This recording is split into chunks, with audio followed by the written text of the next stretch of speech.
महाभारत का युद्ध खत्म होने के बाद पांडवों ने 36 सालों तक हस्तिनापुर में राज किया।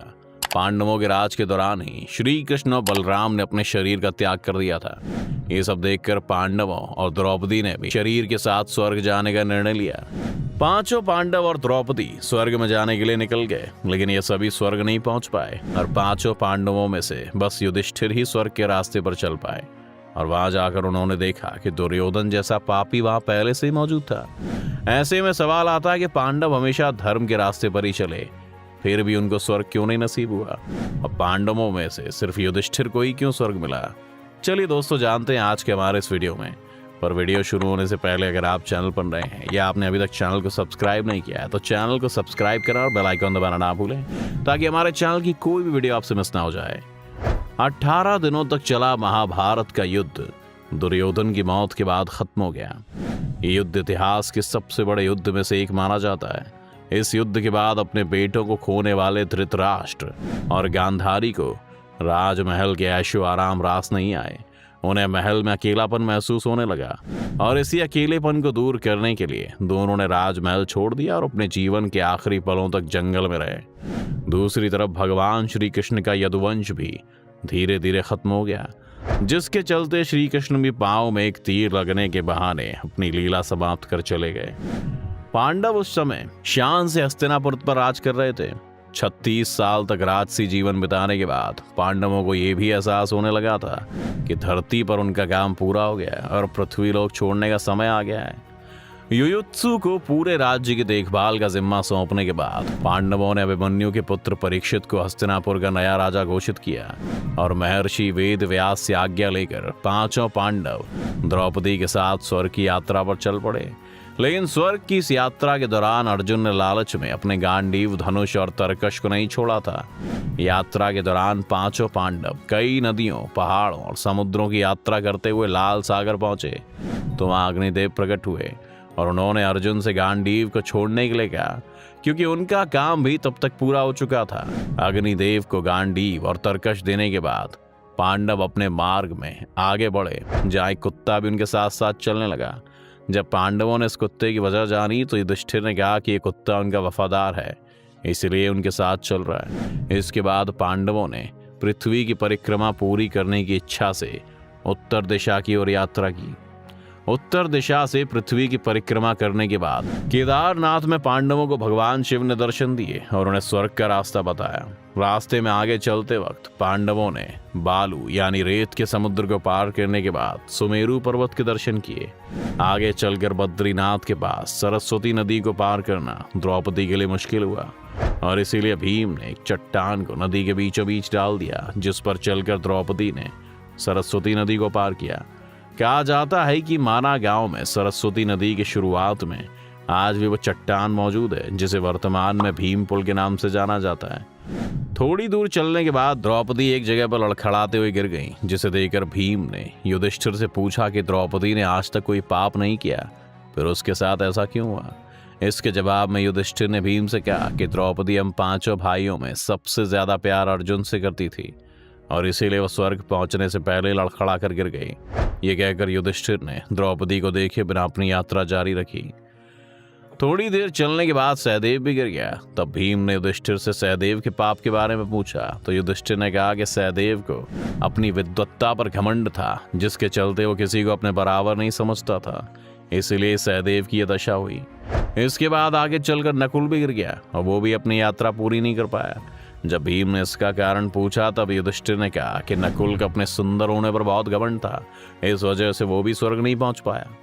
थोड़ी आगे चलकर नकुल के बाद अर्जुन भी गिर पड़ा, जिसका कारण बताते हुए युधिष्ठिर ने कहा कि अर्जुन को अपने पराक्रम और युद्ध कौशल पर बहुत घमंड था और उसने कहा था कि वो एक ही दिन में अपने सारे दुश्मनों को खत्म कर देगा, लेकिन ऐसा नहीं हुआ और यही कारण है कि आज उसकी हालत हुई है।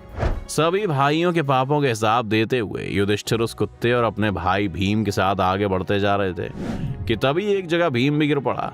तो भीम के पूछने पर युधिष्ठिर ने भीम से कहा कि तुम खाते बहुत ज्यादा थे और अपनी शक्ति का झूठा दिखावा करते थे, यही कारण है कि तुम आज इन हालातों में हो।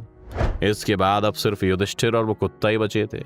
अपना सफर पूरा करने के बाद दोनों ही स्वर्ग के दरवाजे पर पहुंचे। तब उन्हें दरवाजे पर देवराज इंद्र मिले। देवराज इंद्र को अपने सामने देखकर युधिष्ठिर ने उनसे कहा कि उनके चारों भाई और द्रौपदी यात्रा के बीच में गिर गए थे, उन्हें भी अपने साथ ले आइए।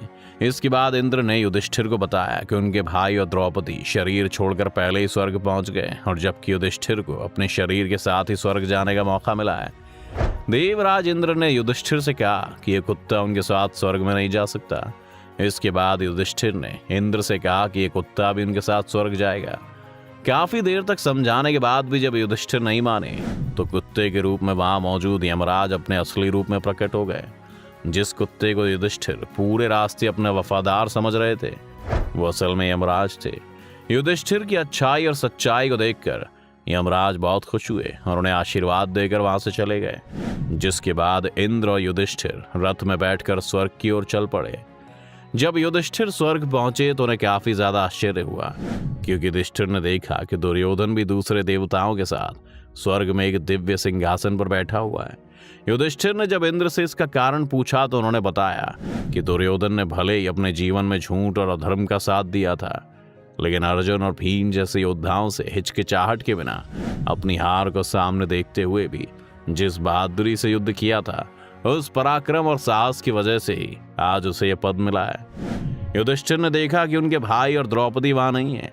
तब युधिष्ठिर ने देवराज इंद्र से अपने भाइयों से मिलने की इच्छा जताते हुए कहा कि उनके भाई और द्रौपदी को जिस लोक में जगह मिली है, उन्हें भी इस लोक में स्थान चाहिए।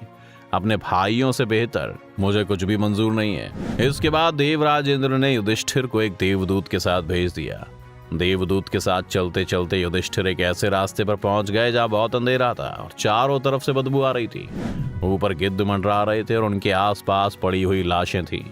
रास्ते की मुश्किलों से तंग आकर युधिष्ठिर ने देवदूत से पूछा कि उन्हें इस रास्ते पर आगे और कितनी दूर चलना है। इसके जवाब में देवदूत ने कहा कि दरअसल वो लोग असिपत्र नाम के नरक के रास्ते पर है। देवदूत ने बताया कि देवताओं ने इसे आदेश दिया है कि जब आप चलते चलते थक जाएं तो मैं आपको वापस ले जाऊं, इसलिए अगर आप थक गए हैं तो हम वापस चलें।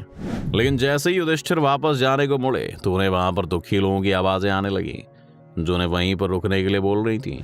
युधिष्ठिर ने उनसे नाम पूछा तो उन्होंने अपना नाम कर्ण, अर्जुन, नकुल, सहदेव, द्रौपदी और भीम बताए। ये सुनकर युधिष्ठिर ने देवदूत से कहा कि तुम वापस चले जाओ, मगर मैं अपने भाइयों को छोड़कर कहीं नहीं जाऊंगा। देवदूत ने बात स्वर्ग पहुंचकर इंद्र को बताई और कुछ देर बाद देवराज इंद्र खुद उस जगह पर पहुंच गए जहां युधिष्ठिर मौजूद थे। जब युधिष्ठिर ने देवराज इंद्र से पूछा कि ये सब क्या है, तो देवराज इंद्र ने बताया कि तुमने अश्वत्थामा की मौत की झूठी खबर देकर धोखे से आचार्य द्रोण का वध कराया था।